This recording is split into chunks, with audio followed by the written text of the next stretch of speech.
Good afternoon, everybody. My name is David Gust, and I am the CEO of AgDetect, here to talk to our company built around our new product, the Rapid Insect Detection System, or RIDS. Before we get started, I'll give a quick introduction to Bryce Carter, our CIO, Jordan Fisick, our COO, and Matt Stewart, our CFO. Now, what it is a technology to detect insects in samples of grain. It was developed by Dr. Fuji Jian, a researcher here at the University of Manitoba. When he developed it, he intended it to be simple and inexpensive so that all farmers could afford it and use it on the farm before taking their grain to market. It uses nothing more than an ordinary microwave to perform the test, and this is done in much the same way that you reheat last night's food to have leftovers. It uses the moisture content in the grain to heat the sample, and insects don't like heat, so they'll search out the lower temperature collection pan at the bottom. The device also has a spinning rod inside to more evenly distribute heat. And a lot of testing has gone into finding the optimum temperature point, because if it's too cold, the insects won't move, and if it's too warm, they'll be killed instantly and stay mixed in with the grain. And now off to Bryce to talk about the industry. Thanks. So first I'll start by outlining the problem here that we're solving with this technology, and that's insect infestations in stored grain. These infestations can cause permanent damage to the grain, lowering the grade of it, and end up costing the farmer thousands of dollars. One of the major problems is at-home testing equipment is either too expensive, too inaccurate, or takes way too much time for the farmer. So what farmers are currently doing to test their grain is they're either sending it away for the sample to be tested, or they're trying to take it to the local grain elevator for testing. Grain elevators don't always like that because it takes up a lot of their time, and sometimes they're too busy to even run the test. We also found that over half the farmers we surveyed live more than 50 kilometers away from the nearest grain elevator. We also found in that same research that 93% of Canadian farmers are looking for at-home testing technology to use on the farm. So that's where we come in. AgDetect, we're commercializing this new insect detection technology called RIDS. We can deliver 99% accuracy in every test, and we can even detect larvae up to 83% accuracy.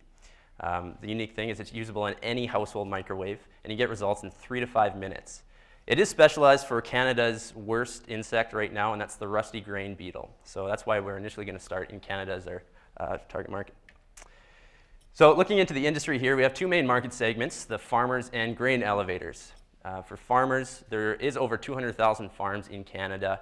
We're expecting 175,000 grain farms, and based on our research again, on average they're spending $250 a year on insect detection. So that's over $43.5 million in spending every single year. Grain elevators are another important segment because they do a lot of testing throughout the year. There's 401 of them in Canada right now. It's important to know that Canada has a zero tolerance policy for the sale of infested grains, which is why it's so important to detect the insects.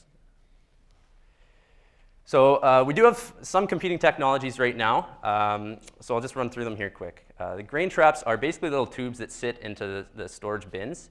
The problem with grain traps is they're fairly low accuracy and they require several hours on the part of the farmer to run the tests. They cost roughly $100 to $200 for a pack of them. But this has led to the development of an electric grain traps, which is probably our main competitor right now. They deliver high accuracy. They require about the same test time as grain traps do, but they cost thousands and thousands of dollars for the farmers. The Burley's funnel is the oldest technology. We find that most farmers aren't even aware of it. They never even use it, but it does deliver moderate accuracy. It takes 6 hours per test, but it is fairly cheap for them. Probe sampling and sieve is what elevators are currently using. The problem with it is it relies on visual detection, so it is susceptible to human error. The test time takes about 10 minutes or so, and the cost is fairly moderate, but you can spend thousands of dollars on probes if you want. So our product here, RIDS, we come in with very high accuracy. Our test time is the lowest, and our cost is moderate. We're going to be retailing these at about $200 a unit, and Jordan will get into that with our marketing plan here. Right. So as Bryce mentioned, the main issue that we're solving here is the ability to detect insects in grain early enough to stop the spoilage.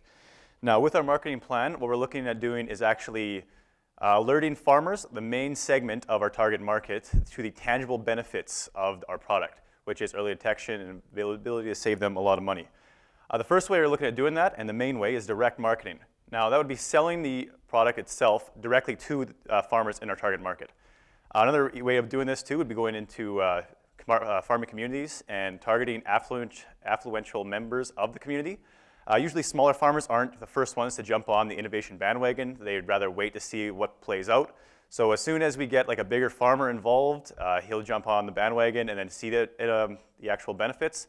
Everybody else will fall in line in that community. Second way is trade shows. It's a very time-efficient and cost-efficient way of reaching a huge population of the target market. For instance, Canada's Farm Progress Show, as well as Ontario's Outdoor Farm Show, have about 45,000 people going to these events each year. Another bonus about these trade shows, which would cut our costs of marketing down, is a thing called innovation booths. So we'd go into with our product and explain that how innovative it is and what is it doing differently. We would allow us to get into these innovation booths for a very cheap cost, and it would strictly focus on showing the science behind and the tangible benefits within with the RIDS product.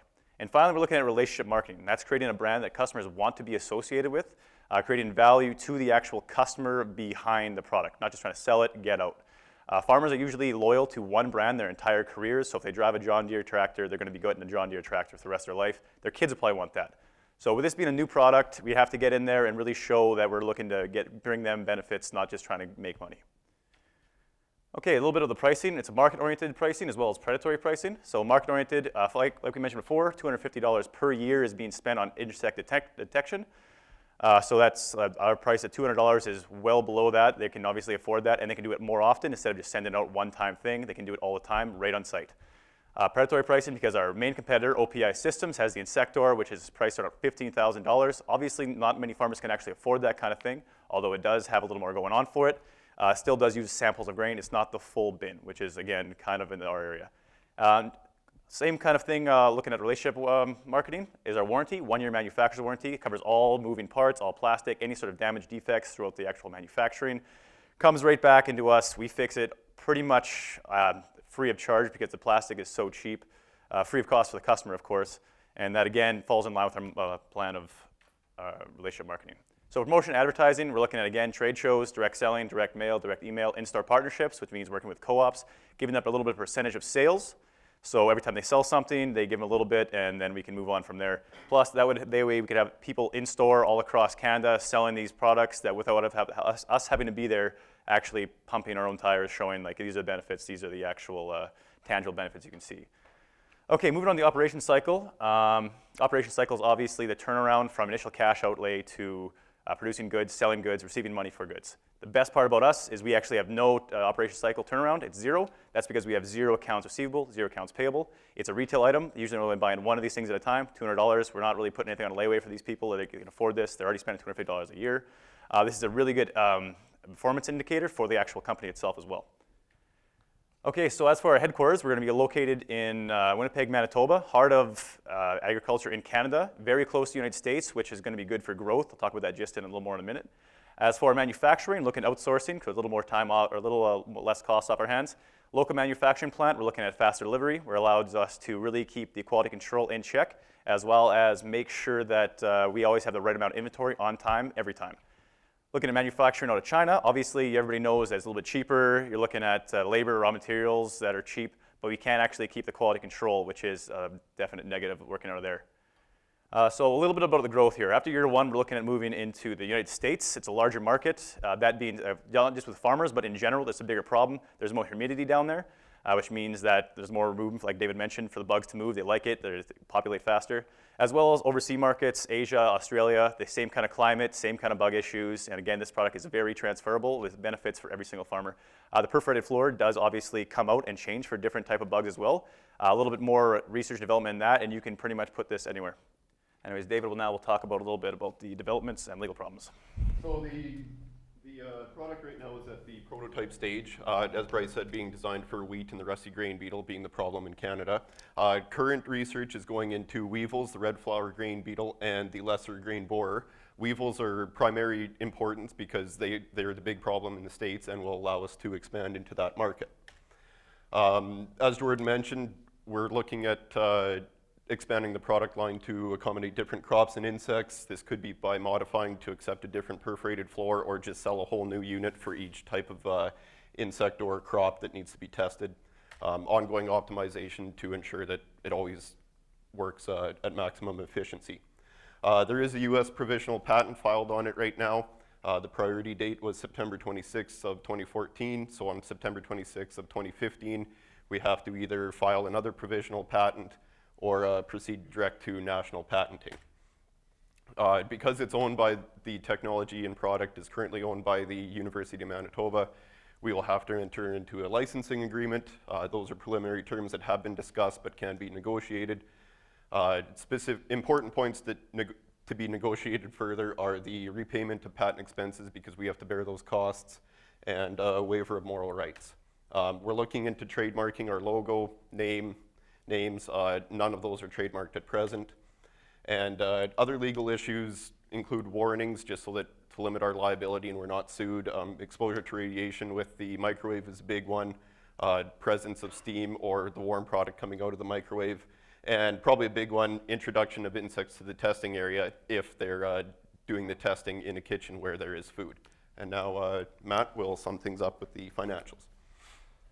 So looking at our sales, we're looking at pretty consistent growth. In the first year, we're looking at about 750 units of sales. So this will be because we're starting sales midway through the year, relying more on our connections in the industry and building connections that first year. Second year, as you mentioned, we're expanding into the United States, so we'll see some growth there, as well as hiring new sales staff and running operations and selling all year. We're expecting 50% growth year over year, just from expanded entrance into the market, as well as increased sales staff. As you mentioned, we're pricing this at $200, which gives us a 75% margin, and 30% is the industry average, so that allows us to be quite successful. Looking at capitalization expenses and startup costs, we're looking at mold costs of at least, or at highest, $80,000. $4,000 going to computers for general office use, as well as general business expenses, including R&D, marketing, rent, and such at the start of the year, going to be around $100,000. Needed financing that we're looking at, $45,000 owner's contribution. The Business Start Program loan of $30,000, which is provided to agriculturally minded tech companies, and then matching grants from various places such as IRAP, Young Entrepreneurs, and the Manitoba Agriculture and Food and Rural Development Program, which has many grants through there. Looking at our cash flow, obviously to be a successful business, we have to stay in positive cash flow, otherwise we're out of business. So we will do that through that financing that I talked about. We'll start to see positive company cash inflows in the 5th month, which will allow us to stay positive throughout the year. And then year over year, we're expecting growth of cash, which will allow us to increase our marketing presence, increase our growth, and put more money towards R&D. Looking at our break even, we are looking at 993 units, which will be reached in the 2nd year.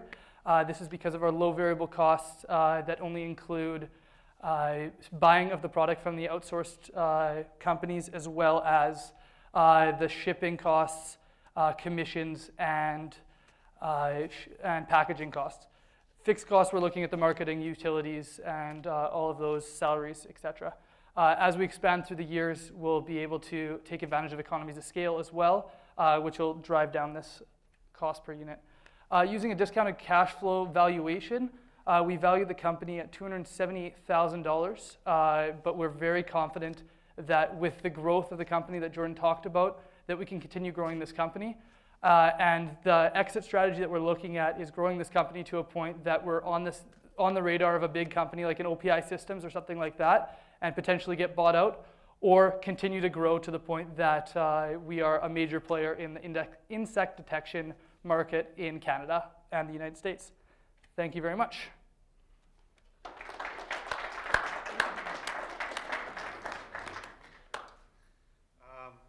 Nice presentation. Your patent you filed, you're at the prototype stage. Have you done any studies on the efficacy of your product versus others? Well, yeah, as we mentioned, we're 99% effective in detecting adult insects in the grain samples, 83 at larva. Numbers I've seen is like the Burley's funnel, which has kind of been the industry standard, is only 30 to 70 at best. So there we see huge advantages.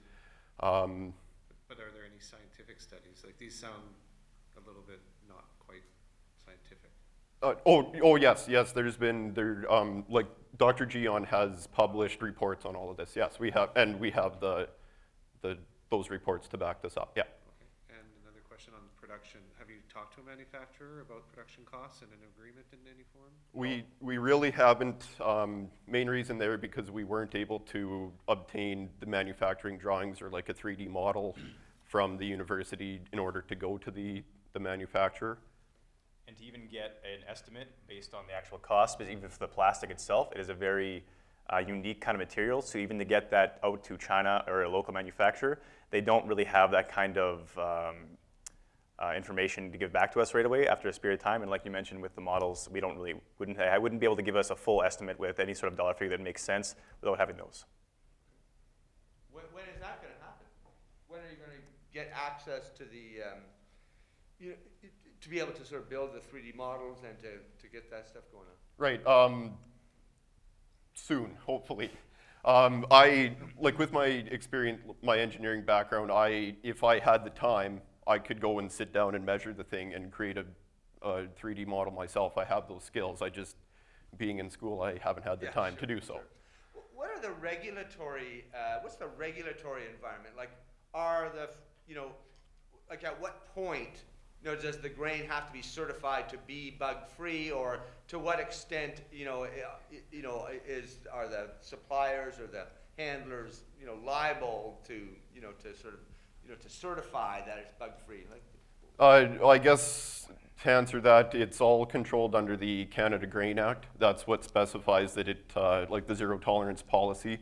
And we've talked to managers of elevators, and they're the ones that do the test when a truckload of grain is brought to the elevator.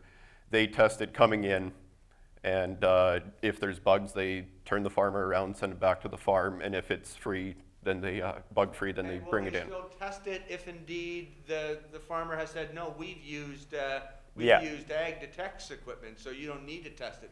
Will that happen? Right. That's more for personal use, which is why we're going towards the farmers. See, when the farmers find out that they actually have this infestation in the grain, they'll have to get it fumigated. Like there's zero tolerance policy for all Canada. So either get fumigated, you have to find out if it's fumigated at the grain elevators, so you got to take it away, get their guys come and fumigate it at a higher cost, or you find out that you have insects in your grain and you get it fumigated earlier detection, you're losing less spoilage, and it's a much cheaper cost to get it done from your own guy or at your own place. So to answer your question, the farmer tests on the farm, it'll be tested again at the elevator. When in our initial market validation, when we were talking to farmers, they brought up they mentioned the words peace of mind, like, and that's the way the discussion went. It's, we can sell them peace of mind when they're going to the elevator. Like what percentage of farmers will test on the farm now, or how many want to be tested? That in our market validation, about 94% said that they would be interested in purchasing and using this product. Can you walk me through how your sales cycle takes place and what activities happen between, first off, dealing with the farmer, but how do you actually get the product into their hands? And how's that first connection get made as well? Can you repeat the first sentence, please? Can you walk me through how your sales cycle takes place? Okay. And more importantly, how the product, the order gets initiated and delivered to the farmer? Yeah, so again, like we talked about, I guess we're talking about direct selling, as that would be the main thing for us. There are all sorts of co-ops that do have published locations of farms. That is because there are businesses that is available for public use. So basically what you call them or to visit them on site, because like I've mentioned before, the farmers are extraordinarily brand loyal. So one thing, and that's it for the rest of their career. So we'd have to come in with that actual, like showing them the benefits and the value compared of them selling, or I guess sending away their grain samples, which most farmers do at a cost of about $70 a piece. Go there, sell it, and then I guess we would either have it on site, or if we're doing it by phone call or email, or even in like co-ops, it would be shipped out of Manitoba, where it would be either shipped to from China or manufactured here. And then the other side of it is when we're doing direct selling at trade shows. So there's a lot of companies that sell these products. There's booths available to sell at trade shows. So we could sell it directly there. There's farmers that come looking for new technologies. And because ours is carry-outable, I guess if that's a word, instead of these massive, huge technologies, it's easier to buy that at there, and because of the relatively low price for a farmer. How big is this unit? This big? That big? It's about the size, it fits in a microwave, so it's about that big. Yeah. I believe the dimensions are about probably better. 20 centimeters diameter, 10 centimeters high. And then it's got a long bar across the top that jams against the walls of the microwave so that the base spins with the plate in the microwave and like that bar, and then it's connected to a bar that rotates in the sample. And that's what creates the spinning and mixing. Is there a way the farmers can mess up the test? Pretty much no, unless they put in not at all, nothing in actual grain. That's about it. But they actually has a line there to show you. You fill it up that far, and then 30 minutes, just type it in, good to go. Only if they put tin foil in it. Yeah. Or I mean, we would include like a guideline for your testing. Wheat at this wattage of microwave, you need to cook it for 5 minutes. Say, I mean, if they cook it for 10. Probably kill the bugs, so yeah, they could screw it up there. But other than that, I think that's about the only risk of that. I do have a question regarding the modifying your core tech, because you've mentioned that in the presentation that it's you're really talking about just changing the size of the holes in that bottom screen, and I'm guessing that's in relation to the size of the grain and the size of the bugs, but you also mentioned different species of insects. Is that it for modifying for a specific insect type? It's just the size of the holes, or is there more to it? For the most part, what we understood was the perforated floor is one of the key parts. It also depends on how much grain you can use in it, as well. I got the size and then the amount of time it has to be cooked for to actually see the bugs start to be able to move. But it hasn't fully been tested for anything besides a little bit about weevils, because that is the next closest market. And because it hasn't been tested on that, doesn't mean that it's not going to work for that. They're very confident that the technology currently will still work for other types of bugs and other types of grains, but it's just doing the testing and putting in the time. And that's why we are waiting a year on this to let the R&D develop through the university. There's nobody currently in line to take this technology. So then that cuts the cost a little bit off R&D for us. Let the university take that cost, and then we'll swoop in a year and market this product. Okay, and you were starting in Canada? Yes. Yes. And then once we've proven the weevil, we're headed south? That's the intention. How many farms in Canada? How many farms in Canada? I believe as the 2011 census data was, there's just over 200,000. Again, not all of those are going to be specifically grain, but I think we estimated about 150,000-ish would have some kind of connection to needing grain testing. Can you talk to me about what size of sales force and what does this team look like that's going to have a significant impact on 200,000 farms in Canada and to the U.S.? How are you going to accomplish this? Well, the initial sales team for the first, I guess, year we're looking at would just be us four, as have it planned out right now. I mean, we don't really have to worry about too much of any sort of developing or R&D or even getting manufactured. I mean, that stuff's all done out of house. So at that point in time, it's basically us trying to grow from within and visit these farms, get as many out there as possible. I mean, a phone call takes no time at all to actually go visit these farms, like especially in Ontario where you see a lot more of a higher concentration of farms. That would take more time and visits, stuff like that, but that would be like a sales visit and trip. And from there in, yeah, like I said, just be the four of us starting off, and then maybe as a little bit of growth starts happening, hiring as we see fit. Yeah, and in the second year, in the financial projections, where we have allocated funds for 2 salespeople in the second year, hired on 4 in the next year, and then up to 10 by our 5th year. And so that'll allow us to have access to different trade shows across the country, which is a big basis of selling.